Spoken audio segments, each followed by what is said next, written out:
I would like to welcome our second panel of witnesses.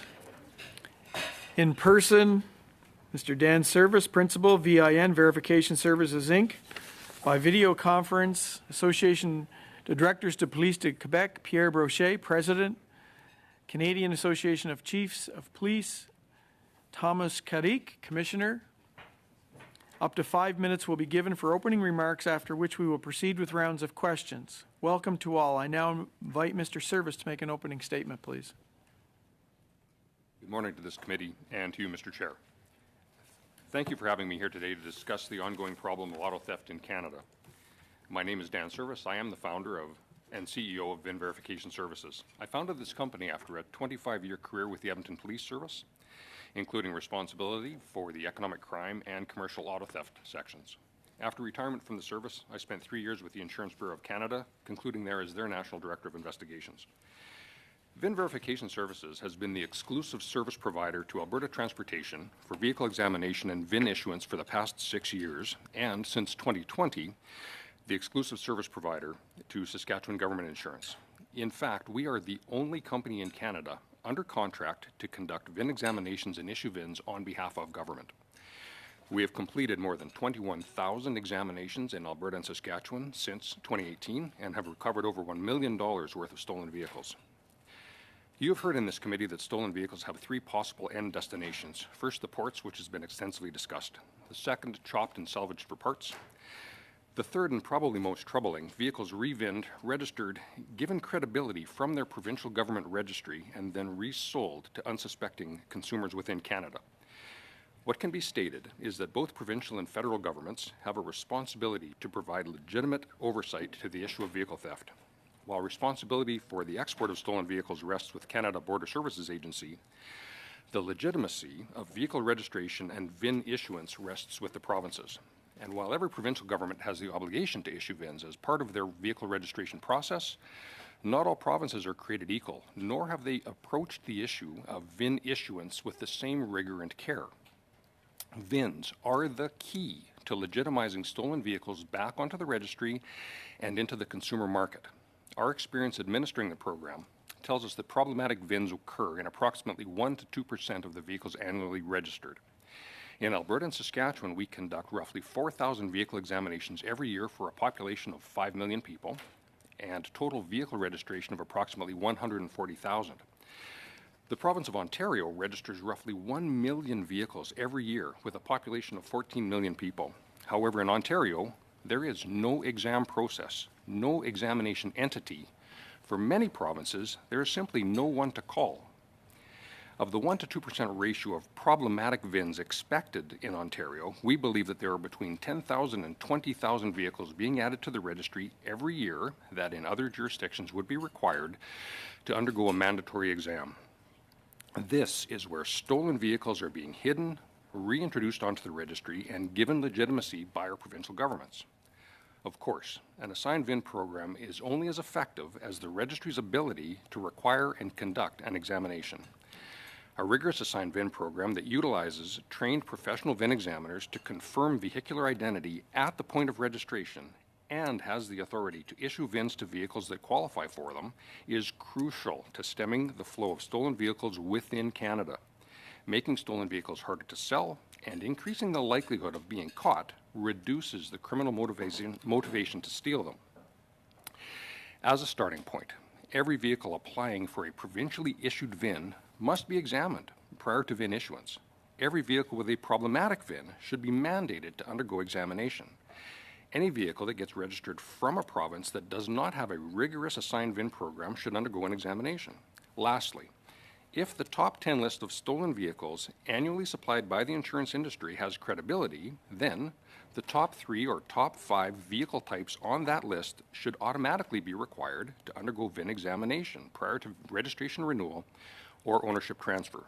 Our outreach to the Government of Ontario since 2020 focuses on how Ontario has become a breeding ground for this type of criminal re-VINing activity, and that they need to update their VIN assignment and verification processes to give their registry any credibility. Our message to other provinces without an assigned VIN program would be exactly the same. The answer is clear. An assigned VIN program assures credibility of the vehicle registry systems in Canada, better protects Canadian consumers, benefits law enforcement by reducing calls for service, benefits the insurance industry by recovering vehicles and reducing payouts, and creates a deterrent to the sale of stolen vehicles. Thank you for your time today. I look forward to answering any questions of the committee. Thank you, Mr. Service. We'll move on to Mr. Brochet, please, online. Monsieur le Président, honorable Chair, honorable members of the committee, my association thanks you for inviting us to share our thoughts about car theft in Canada. Not so long ago, car theft was considered a minor incident, almost harmless, innocuous. But as we know, times have changed. Car theft now comes with organized crime and increased violence. Now, we know that car thefts are related to organized crime networks who are ready to resort to violence in order to evade justice. Moreover, criminal networks exploit loopholes in our marine shipping, and they especially target the Port of Montreal as their target of choice. Now, in 2023, over 15,000 vehicles were stolen in Quebec, which represents an increase of 57.9% over a 3-year period. And these car thefts are becoming increasingly violent. I must repeat that. This is a very real threat for Canadians and for law enforcement bodies. Recent attacks on police officers are particularly disturbing. So, dear committee members, it has become very clear that car theft is no longer a matter of simple property theft. It, in fact, disturbs the peace and safety of Canadians, of our police officers, and it threatens the safety of our cities and our roads. So, we are responsible for fixing this. Now, facing this growing threat, as we saw at the recent summit held by the federal government, a collective will emerged out of this summit. The will to implement a vigorous counter-response against these crimes and take down criminal networks responsible for these crimes. The summit was a very important first step, the step of open and inclusive dialogue among all stakeholders. But this first step is only a first step. We will need to be fully committed and implement real action. The Quebec Association of Chiefs of Police recommends several measures to seriously crack down on car theft. First, it is critical that we strengthen our legislative standards in 4 ways. Now, we're all aware of the challenges we face when it comes to port security. The phenomenon of car theft sheds light on Canada's ports. They are critical infrastructure in Canada. We need to assess the safety of our ports. We need to understand the ploys and strategies that criminals use, and we need to take thorough, strategic, targeted action. We need to counter organized crime's infiltration of our ports. We also need to address the matter of hiring and security clearance of port employees and regulation for hiring and security clearance. It is time for us to take strong action when it comes to legislation in order to address the situation. Here's what we propose. We propose tangible measures to guarantee the integrity and safety of our ports, especially when it comes to selecting, hiring, and security clearing employees. At all Canadian ports, we need to review regulation around that. And on that note, we need to go further. We need to, in fact, hand over this very important task of security clearance of port employees to police services. We also need to guarantee very thorough record checks, thorough and impartial record checks, all while making the ability to steal cars a lot harder for organized crime. Secondly, we need to require shippers to verify that the goods they're carrying match the container manifest. We need to make them accountable for the goods that they are shipping. Third, we need to require the Canada Border Services Agency to conduct a certain number of random inspections to inspect the content of containers. On that note, I would like to commend the government for its financial commitment, recent commitment to the CBSA. The CBSA plays a critical role in combating car theft. However, I would like to specify that it might be helpful, in fact, to consider restructuring the CBSA. And my final solution and suggestion would be to strengthen legislative standards for automakers. We need to require them to improve integrated security devices in vehicles. One way to do this would be to require automakers to include ignition interlock devices on all new cars and to implement a 1-hour waiting period or longer before a key can be reprogrammed. That said, it's important to acknowledge that strengthening our legislative standards will not be enough. We also need to acknowledge the critical inquiry and intelligence work conducted by our law enforcement forces. We need to fix teams. We feel strongly that by working together and by taking a multi-dimensional approach, we will be able to truly put a stop to this hemorrhage of cars through car theft. In that regard, our association feels that we need to insist on the importance of true collaboration between relevant authorities, stakeholders, industries, and civil society in order to guarantee the efficacy of the measures we take. Then we can make things safer for everyone. Thank you. Please.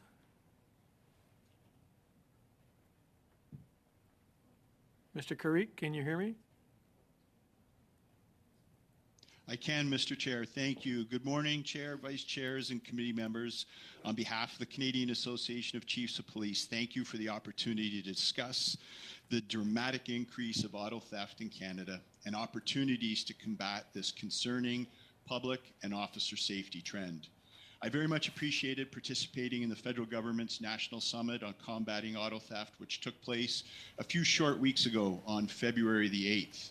The summit provided police the opportunity to collaborate with government officials and industry stakeholders to address the complexities of auto theft, including the role of organized crime in this growing criminal market. The National Summit is an excellent first step, and the Canadian Association of Chiefs of Police is looking forward to working with the many partners who committed themselves to working jointly towards identifying and implementing solutions during the summit. I'm aware of the alarming statistics and safety concerns presented to you earlier this week by the other police witnesses who appeared before you on February 26. To add current context, since the National Summit on February the 8th, there have been over 3,000 automobiles stolen in Canada. Passenger vehicle thefts are not new to the Canadian criminal market. There are well-documented cases of organized crime groups smuggling stolen vehicles and shipping containers to overseas locations dating back to the 1990s. Generically, the incidence of auto theft decreased significantly in the period leading up to and certainly after a 2007 Transport Canada regulation that mandated vehicle manufacturers equip all new vehicles with anti-theft engine immobilizers. Despite these advancements, the criminal element eventually found technological means to manipulate and defeat these technologies. Organized crime has seized upon being able to defeat the advancements in anti-theft technology while concurrently exploiting the disruption of the global supply chain caused by the COVID-19 pandemic, which led to a shortage of vehicles and vehicle parts, substantially impacting supply and demand, and thereby dramatically increasing the value of used vehicles. Today, organized crime has a stronghold on the illicit transnational auto theft market. It's estimated that 80% of passenger vehicles are exported, 10% of these vehicles are re-vended and sold domestically, with the remaining 10% being chopped down and sold for parts. The lucrative international market of stolen Canadian vehicles has surged, as many of the desirable vehicles are readily available in Canada and are either very costly internationally or simply not available for purchase in the source countries that they're being exported to. For substantial profits, criminal networks are exploiting and exporting stolen vehicles to foreign buyers, with the majority of these vehicles destined for Africa and the Middle East. As you've heard from my policing colleagues, police leaders, officers, their families, and the public alike are all very concerned about the increased level of violence associated with passenger vehicle theft. Reckless offenders, many of whom have previous convictions for robbery, auto theft, and weapons offenses, or are out on bail for similar crimes, are committing violent carjackings and home invasions to gain access to certain sought-after vehicles, and in doing so are endangering the lives of the public and our officers.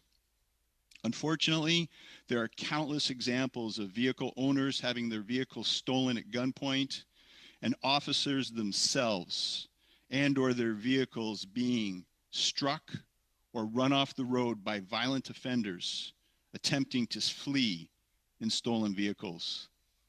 In response to this public and officer safety concern, and to disrupt the illicit transnational market being controlled by organized criminal networks, the profits of which often finance other criminal activities ranging from drug trafficking, arms dealing, human smuggling, and even international terrorism, Canadian police leaders are calling for strengthening port security and monitoring mechanisms, including inspections and the use of technology to disrupt the illegal export of stolen vehicles, regulating advancements in anti-theft technology to disable, track, and recover stolen vehicles, along with restricting the sale of tools utilized to defeat anti-theft systems, verification of third-party vehicle registration, the physical inspection of problematic VINs during the registration process, and the creation of a national system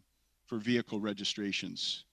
Specific to the theft of motor vehicles, stronger minimum sentences for repeat offenders, the creation of new offenses related to trafficking and or the exporting of stolen vehicles, and exercising the availability of the full range of criminal code penalties currently available. In closing, by working collaboratively with government and industry stakeholders, collectively, we have an opportunity, in fact, a responsibility to better serve Canadians by taking the necessary actions to disrupt and dismantle the organized criminal networks involved in auto theft. Thank you, Mr. Carrick. Thank you. Thank you. Okay, we're going to move right into questions with Mr. Shipley, please, for 6 minutes. Thank you, Chair, and thank you to all the witnesses for being here this morning. I'll start off with Commissioner Carrick. Commissioner Carrick, you're awful close to my home right now, and I hear we had over a foot of snow last night, so nice to see you made it in there safely. Recently, you stated that auto theft is a highly profitable with little risk, and in Ontario, you see 68% of those convicted serving a sentence of 6 months or less. You stated, and I would like to quote you, sir, we need to see stiffer penalties. We absolutely need to have a deterrence for these crimes. Could you, end of quote, could you please state to the committee today what impact stiffer penalties would have on your ability to address auto theft crisis? Yes, thank you for the question, sir. I do believe that stiffer penalties provide two deterrences for us. One is deterring criminal offenders, obviously, due to substantial consequences for committing offenses. And secondly, many of these offenders are repeat offenders. So if they are incarcerated for longer periods of time, they are in fact not out in community able to victimize innocent Canadians by engaging in these criminal activities that they do over and over and over again. Thank you for that, Commissioner. As a follow-up to that, you have also stated, and I've got another quote for you here, is that your quote, we want to stop the revolving door of people coming back out on our streets and doing it again. We want to have them locked up. We want to have them in jail, end of quote. Conservatives currently have a private member's bill, C-379, which would bring a mandatory minimum of 3 years in jail for those who have stolen a motor vehicle 3 times. Just this past week, we had a deputy chief of Toronto and a deputy chief of Peel, and they both agreed that this would be a good deterrent if this would pass. Do you feel this bill C-379 would be a good deterrent to help car theft of the revolving door issue? I do believe increasing the minimum penalties would be a deterrent. Right now, there is a minimum penalty on a third offense of 6 months. I do not believe that is strong enough. So I do believe there is a lot of merit to increasing the minimum penalty. And that bill that you've referred to is a good place to start the discussion. Thank you. I'll move on to Mr. Brochette just for a quick question. You mentioned recently in a radio interview that the Laval Police is frequently arresting criminals for vehicle thefts, but they are being released on bail and back on the streets within hours. Is the government's bail policies hindering your efforts to address the auto theft crisis and get these criminals off the streets?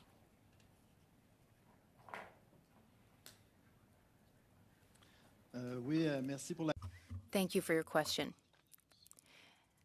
I mentioned in my speech that auto thefts have increased. I'll give you the time to put on your headsets. Am I being interpreted? Yes? May I continue? Okay. So I mentioned in my speech that crime has really evolved. So car thieves are increasingly violent. They're attacking police officers. They're attacking people.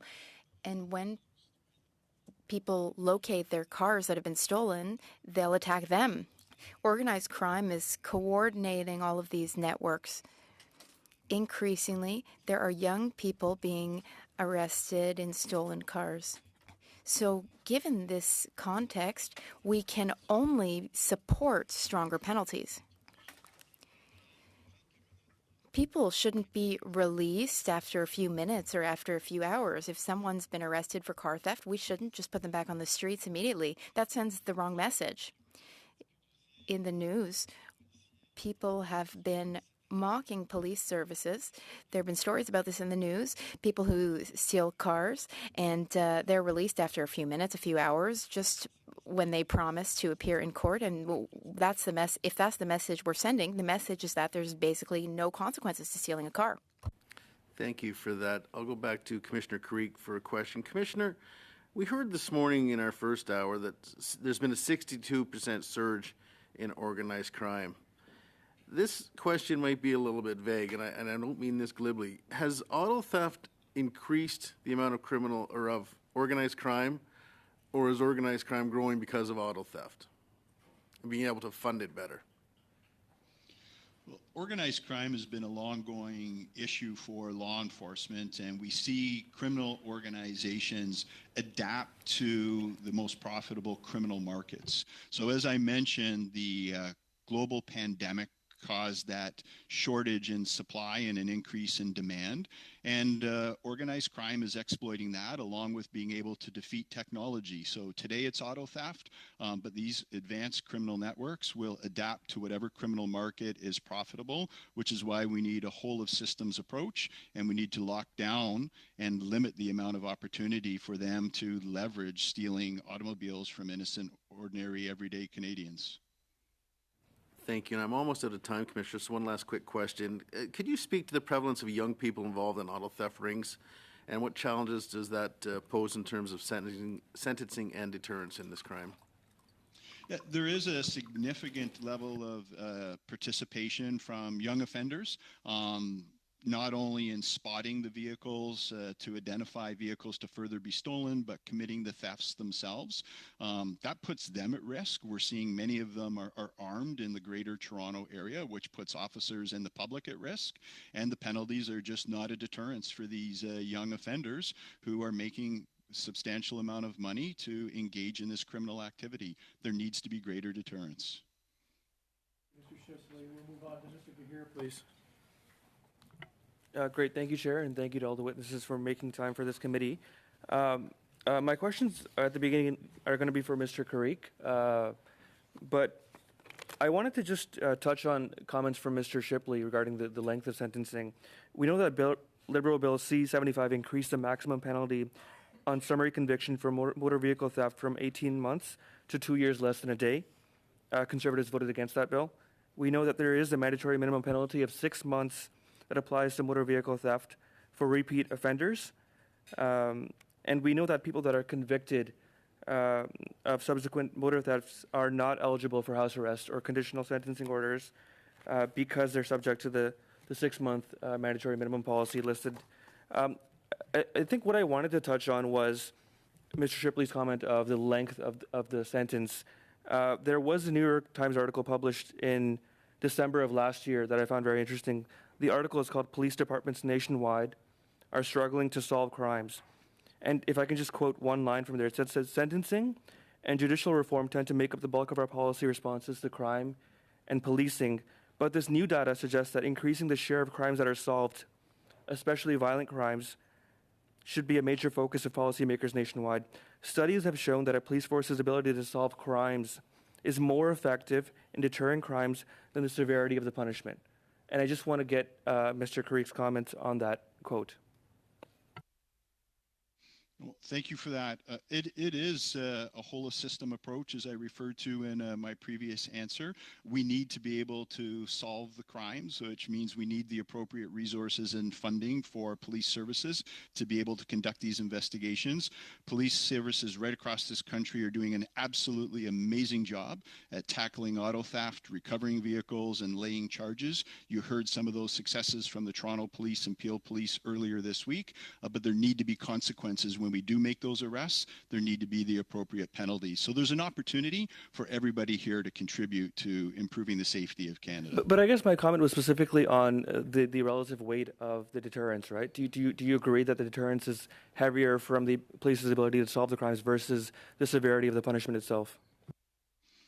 I think they're equally weighted. If we're unable to solve the crime and lay a charge, then there is no consequence. But if we solve the charge, we solve the crime, we lay the charge, and there's no substantive penalty, then we've wasted our time and effort, and the criminals are empowered to continue with their criminal activities. Great, thank you. And I said that at the beginning when I sort of listed the penalties that are in place. So we already have mandatory minimum penalties in place.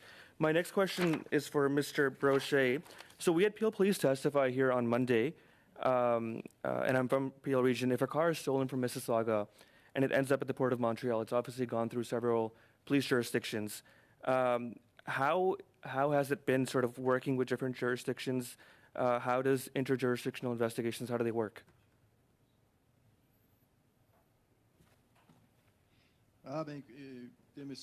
Monsieur Carrick, pour aussi commenter cette question-là. Well, I'll ask Mr. Carrick to comment on this. Thank you, Pierre. Okay.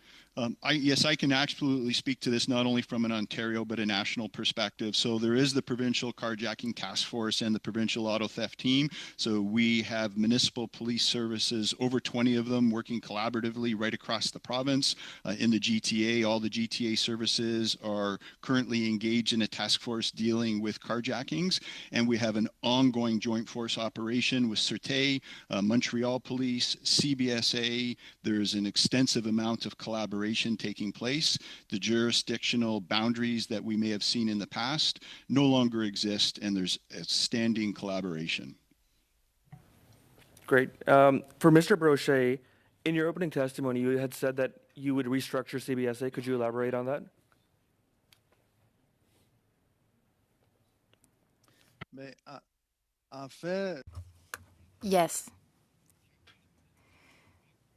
Police chiefs and directors feel that we need to take action. It's very profitable to steal and export cars, and as long as it remains profitable, it will be difficult for us to tackle car theft. So here's one action we believe should be taken.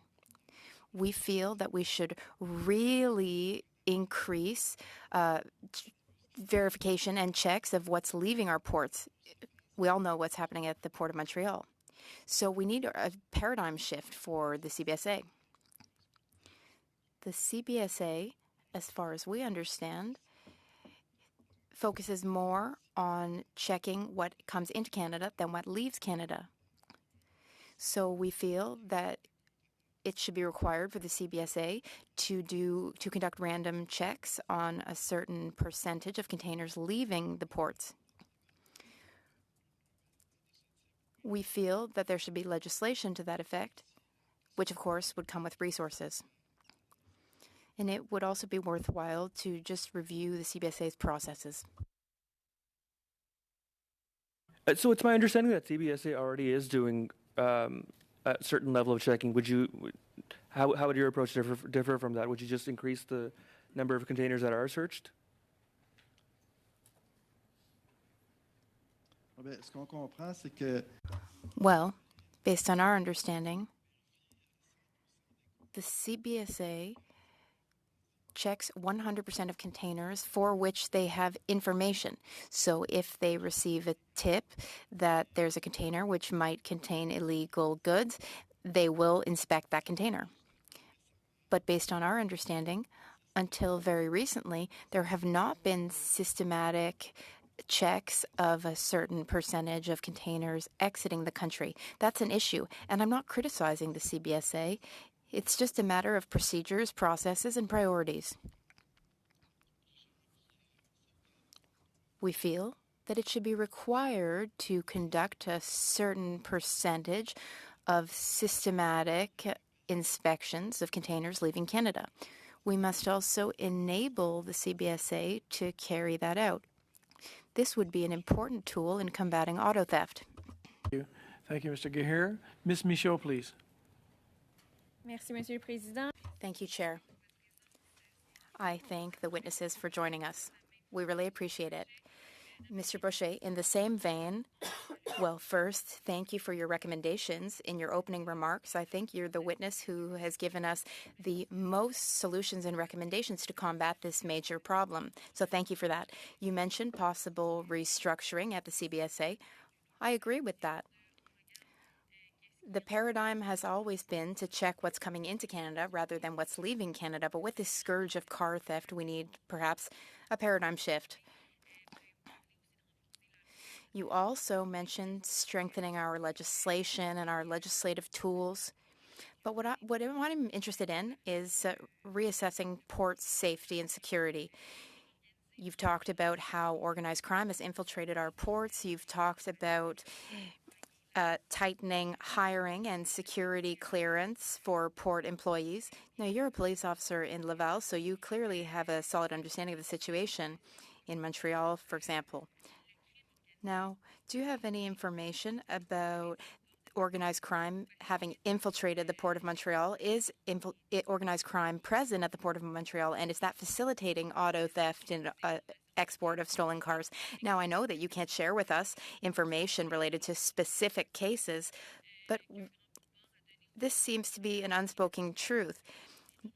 The port authorities are saying that they do what they can, that there are security agents, but that they can't open sealed containers. They say that that's the job of police officers who need, in fact, a warrant to open the containers. How do you feel we should proceed in Canadian ports, and specifically at the Port of Montreal? It's clearly easy to get a container through the Port of Montreal, containers that are not checked. And later I'll ask questions about VINs. But could you please expand on solutions in our ports? Answer. Well, at our association, we feel that if it's so easy to export thousands of cars abroad, from the Port of Montreal, for instance, but this recommendation is for all Canadian ports.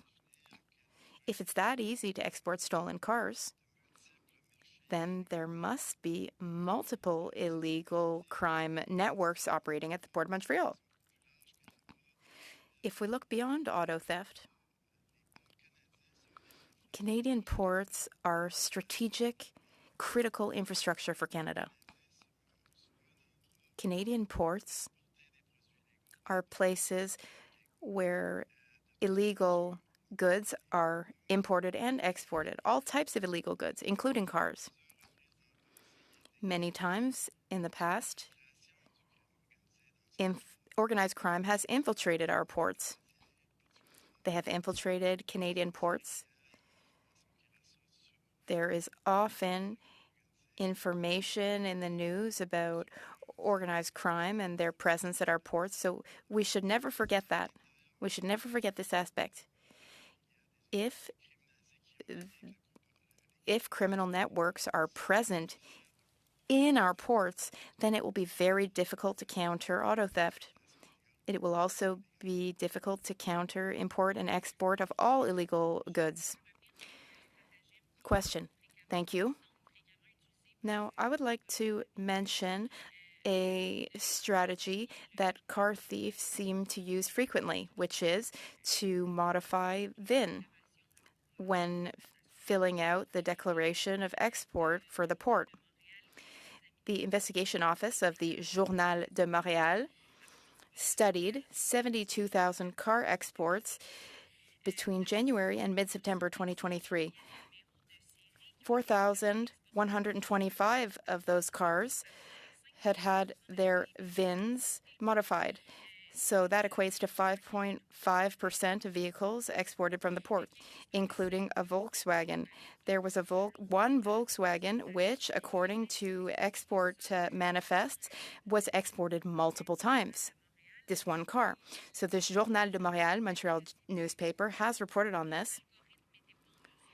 Law enforcement agencies say that their algorithms were unable to raise a red flag because they didn't see these numbers, these VINs, reoccurring multiple times because things were written in different ways and the algorithms weren't structured for it. But the Journal de Montréal, the newspaper, using a simple Excel spreadsheet, was able to pick up on VINs coming up multiple times. So how is the CBSA and how are the Montreal police not picking up on this? If there was a better system to detect this issue, would that have a positive impact? Second question, can police officers play a role in this, especially in exchanging information and intelligence between provinces and between stakeholders? Often, the CBSA is cited when it comes to car theft, but specifically for the matter of VINs, could you take action as well, U.S. Police? Answer. Yes, of course. We're not going to fix this scourge with just one solution. We need many. I'm not an expert on the CBSA. I don't work for the CBSA, but it becomes difficult for the CBSA to detect VINs when the VINs are falsified. That I can understand. At that point, we, police services, have experts in VIN falsification. We are able to support the CBSA, or we can lead our own investigations in order to confirm whether a vehicle is stolen or not. But in order to be able to do so, we need access to the information that is necessary for us to launch an investigation. So the expertise exists, but we need to find a way to locate and identify these vehicles in order to be able to verify VINs. So that needs to be a collaborative, cooperative effort. Julian, please. Merci beaucoup, Monsieur le Président. Merci. Thank you, Chair. Thank you to our witnesses. I'll start with some questions for Mr. Brochet. Mr. Brochet, you have made some very important recommendations which will help our committee. You've recommended that we heighten port security. You have recommended requiring shippers to verify the content of their containers. You've suggested also that the CBSA conduct more investigations. But there have been cuts. There have been cuts to the CBSA under the Conservatives. The Liberals, in fact, carried on with those cuts, so we need to reverse that trend. We also need to have more requirements for automakers. Also, you recommended that all law enforcement agencies work together, forming mixed teams with federal funding. Thank you for all of those suggestions. Now, when you mention federal funding, how much do you think would be needed to set up these joint teams, these mixed teams, in order to really be able to counter this increase in car thefts? Answer. Indeed. Mr. Carrick mentioned this earlier, and we agree. We feel that there must be strong partnership between Canadian police services interjurisdictionally. So, for example, the Sûreté du Québec and the OPP work together very closely. Now, it's difficult to put a number on necessary funding, but the funding will be significant. It will need to be significant. We, as police services, are able to take action when there is true political will to fix things. For example, when it came to increased armed violence or gun violence in Quebec, there were significant investments, and that investment, that political will, with the help of police services, enabled us to decrease armed violence on our streets. So I don't have an exact number, but it will need to be significant. Follow-up question. The budget will soon be tabled. Is it 50 million, 100 million? If these joint mixed squads could make a big difference, well, for example, in British Columbia, they have not experienced the same increase in car thefts as elsewhere in Canada. So if you have a suggestion of how much funding is needed and you could share that with us, that would be very helpful, especially given the fact that the budget will be tabled quite soon. It's around the corner. And it's important that all parties take action, and all parties do know that we need to take action. To Mr. Service now. I'm quite stunned by the numbers that you've given us.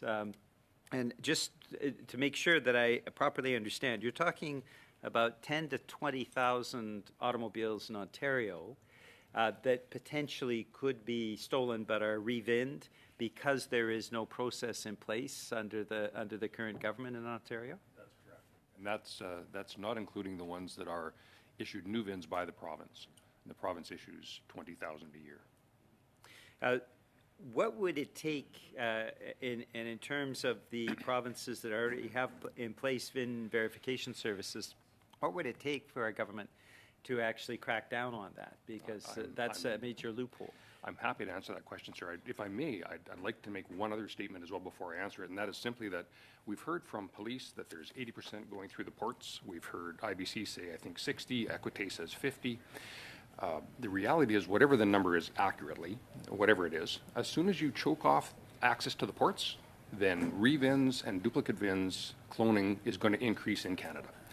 As far as what it takes for Ontario to make a difference, simply put an assigned VIN program in place. It's at no cost to government. They can identify the standards to which the work needs to be done, same as Alberta and Saskatchewan. It could be up and running in a matter of months. No cost to the government because it's user pay? It's a consumer pay model, yes. Okay, and what is the consumer would be paying how much? For a tandem axle trailer, which of course are anywhere from $10,000 to $100,000 in cost, depending on what you have. Tandem axle trailer or anything with a motor, it's $500. For any single axle trailer, it's $120. Sorry, $150. Okay, and what you would see with that is avoiding those potentially 20,000 stolen vehicles being basically laundered illegally. Absolutely. Yeah. Absolutely. What happens is there are problematic VINs, and problematic VINs can be anything. They can be duplicate. They can have no history. So, of course, if something is more than 2 or 3 or 4 years old, there should be some history as to who owned it previously when it comes up for sale again. They can be non-conforming. There's an algorithm that describes exactly when a VIN is properly applied or not. There's a check digit that it is wrong if it's not a correct VIN. They can be illegible or they can be missing. There's a whole bunch of reasons why VINs can be problematic. But in every one of those cases, the vehicle needs to be identified. It's like imagining a manufacturer issuing a VIN for a vehicle that they have responsibility for and never ever looking at what it was. And that's what's happening right now. It's stunning to me to know that there's a legalized laundering of stolen vehicles taking place in Canada. I mean, we know about the chop shops, but this is quite stunning to me that a provincial government like the Doug Ford government would not take action. How many governments in Canada actually have a formal VIN verification process of the 10 provinces? Certainly. Alberta and Saskatchewan do. British Columbia does a pretty good job, actually, because they issue via their ICB locations. PEI, for one, is very good. Their commercial vehicle inspectors issue VINs there. But Manitoba, Ontario, Quebec don't have them. On, Mr. Julian. I was going to say BC has a great government. So We're into the final round, so I'm going to be. We only have about 9 minutes left, so 2.5 minutes to each person. Mr. Lloyd, please. Thank you, Mr. Chair, and I'm going to start with Commissioner Carrick. Thank you for your testimony. I know my Liberal colleagues on the committee like citing what's happening in the United States in American papers, but we're in Canada, and I want to talk about what's happening in Canada today. Recently, York Regional Police reported that a man walked out of a Newmarket court after being released on bail and immediately attempted a carjacking before stealing a truck and hitting several police vehicles. Now, Commissioner, is the status quo in our justice system in terms of bail and in terms of sentencing creating dangers for your police officers on the street? Thank you for your question. Certainly, the prevalence of auto theft, the prevalence of repeat violent offenders not being incarcerated is creating a danger for my officers, for officers right across this country. Great improvements with Bill C-48, and there's the 5-year period to evaluate it. We're looking forward to seeing what improvements come as a result of that, but there's absolutely more that we can do, as I've highlighted in my recommendations. Thank you, Commissioner. I'm going to go to Mr. Service. I'm not sure if you're aware, but we know that scrap yards are an area where vehicle parts, it's not just vehicles, but it's vehicle parts, it's cloned VINs are being sourced from scrap yards. And Alberta had a policy in that was basically forcing scrap yards to record who the sellers were and their information. It was ruled unconstitutional in November of last year because the court said this was federal jurisdiction, criminal code jurisdiction. Do you think the federal government needs to do more to ensure that our scrap yards are not becoming a source for stolen vehicle parts and stolen vehicle VINs? With the advent of technology, the ability to sell parts from vehicles all over the world has become exceptionally easy. And I think that regulation around how those can be dispersed and what records you need to keep are critical. If they're not provided the level of regulation as VIN assignment and VIN issuance should be, then the process will continue, certainly. And I mean, it's great to see provinces taking the initiative, but it is discouraging when a court rules that it's federal jurisdiction in terms of these keeping this information. So clearly the federal government has a very important role to play and needs to play that role.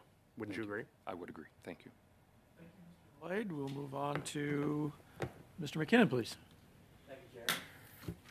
My questions are for Mr. Service. I'd like to follow up on the questions about VINs. So my impression previously was that VINs were established by the manufacturer, and you're telling us that's not the case, that by and large, individual jurisdictions assign VINs? Both ways. So manufacturers, if they apply, they go to what's called a WMI, a World Manufacturing Index number, the first 3 digits of a VIN, of a 17-digit VIN. Those identify who the manufacturer is.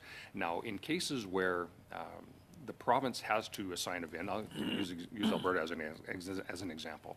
They have a WMI that's issued by Transport Canada for any VINs that they issue, and it's for a variety of things. Perhaps it's a home-built trailer, or perhaps it's a vehicle that is amalgamated from 3 other vehicles and currently no longer does the VIN that's on the vehicle accurately describe what it is. So there are circumstances in every province where a VIN is necessary to be issued from the province itself. Okay. So I'm interested in, so in Canada we have 13 jurisdictions provincially, right? Mm-hmm. Provincially, territorially.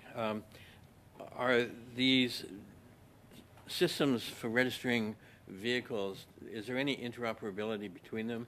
So they exchange data, if they say this vehicle comes from Nova Scotia, we can check to... I'm glad you asked that question. Absolutely. We do cross-Canada checks all the time. But what happens is this. When someone takes a stolen vehicle from one province to another, they'll walk into a busy registry location. The person behind the counter will have to do an initial query, then do a cross-country query, then do a vehicle history check. They might even have to make some phone calls to determine what the history of that vehicle is and whether it's legitimately for sale in the province that they're in. And those questions become pointless if you have no one that you can send out to validate what you're being told. So that's what's happening now, is that you see a lineup of 20 or 30 people out of a registry office and a clerk without the training, without the experience to legitimately validate a vehicle that's in front of them, simply pressing a button going, okay, we're going to register it now. Here's the reality, sir, is that... I'm going to interrupt you here because I've only got like 12 seconds left. Okay. So is it a good idea? Is it possible that these validations could be done internally within the software in each province, but registered vehicles, they automatically do a check. That was the question I was going to answer. These vehicles cannot be validated without a physical inspection. It is not possible. Thank you, Mr. McKinnon. Ms. Michaud, please. Merci, Monsieur le Président. Je vais Thank you, Chair. My question is for Mr. Service on the same topic, and I'll ask a similar question to the question I asked Mr. Brochet earlier about VINs, about series numbers. There are some ill-intentioned exporters who switch up series numbers, and then sometimes cars are sold online on online auctions. And series numbers are sometimes repeated many times in export declarations, but border services are not able to detect that. In your view, with your experience, how can the CBSA improve its procedures to better detect these fraudulent VINs? Mr. Brochet seemed to say that that's quite difficult to do. Do you have an idea regarding how the agency could go about that? Certainly, there are people better qualified to speak to the CBSA practices and policies than I am. I can simply say that in all cases, VINs are unique unto themselves. There cannot be more than one that accurately represents a vehicle. So if you have a duplicate, one of them is false. Merci. Et comment on fait pour ça? Thank you. But then how can one determine that it's a duplicate? Physical examination. If you have two in two separate locations, you have to literally go look at both of them to determine which one is the false one. And frankly, the people that are doing cloning and revinning, they are really good at it. You need an expert. J'en comprends que So, if I'm not mistaken, cooperation is essential.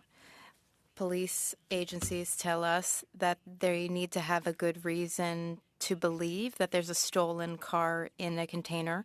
They need to believe that there may be a problematic content in a container in order to investigate the container. So if there was better intelligence sharing and information sharing between, for instance, border services, police forces, port authorities, do you think that that sort of cooperation would be a good first step forward? Absolutely.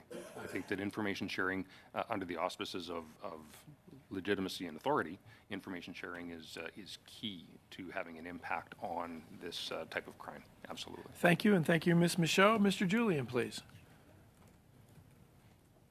Thank you very much, Mr. Chair. I'd like to go to you, Commissioner Carrick. We've heard a lot about financial crimes, the use of money laundering by these criminal syndicates. Can you speak to resources that are available to police forces across the country to crack down on the big fish, the crime syndicates that are able to money launder with impunity, the fact that so many of these crimes go unpunished? What are the kinds of resources and tools that are needed by our chiefs of police across the country and police forces generally to crack down on crime syndicates and the massive level of financial crimes? I am really glad that you asked that question. Thank you, sir. There is definitely an investment needed to increase our capacity nationally to look at financial crimes. And auto theft is a great example of it being a money laundering activity. As I've mentioned, these vehicles are sold and then proceeds from that are diverted into arms dealings and other very serious crimes as well. Many jurisdictions have some capacity. In Ontario, there's the Provincial Asset Forfeiture Unit, which is embedded in every auto theft investigation. But nationally, there's definitely a need and an opportunity to invest and increase capacity. So what, would you have a sense of what and this is very similar to the question I asked to Mr. Brochet, what the order of investment that would be required? We're coming up to a budget this spring. This is a major issue, particularly in Eastern Canada. What is the size and scale of the resources that need to be invested? So a year from now, we're looking at a different situation, both in terms of financial crimes and money laundering, but also in terms of auto theft. I can very easily get back to you in short order on that. There have been a number of proposals done through various police services to look at a national model, and very easy to follow up with you and this committee as to what resources would be required. I don't have that with me here today, but happy to provide that as a follow-up item. We'd really appreciate that, because our recommendation should be coming forward hopefully soon, which would mean prior to a budget, and so those figures would be very important. We've been soft. The former Conservative government was incredibly soft on financial crime. The current government has not taken action either. It's time that changed. So thank you very much for your comments. Thank you, Mr. Julian, and thank you to all our witnesses here today. Before we go any further, the clerk has distributed on Wednesday the draft budget and the study of growing problem of car thefts in Canada in the amount of $39,700. Is there any questions or comments? And if not, is it the will of the committee to adopt it? We're good? All right. Is the committee in agreement to adjourn the meeting? Yes. So adjourn. Meeting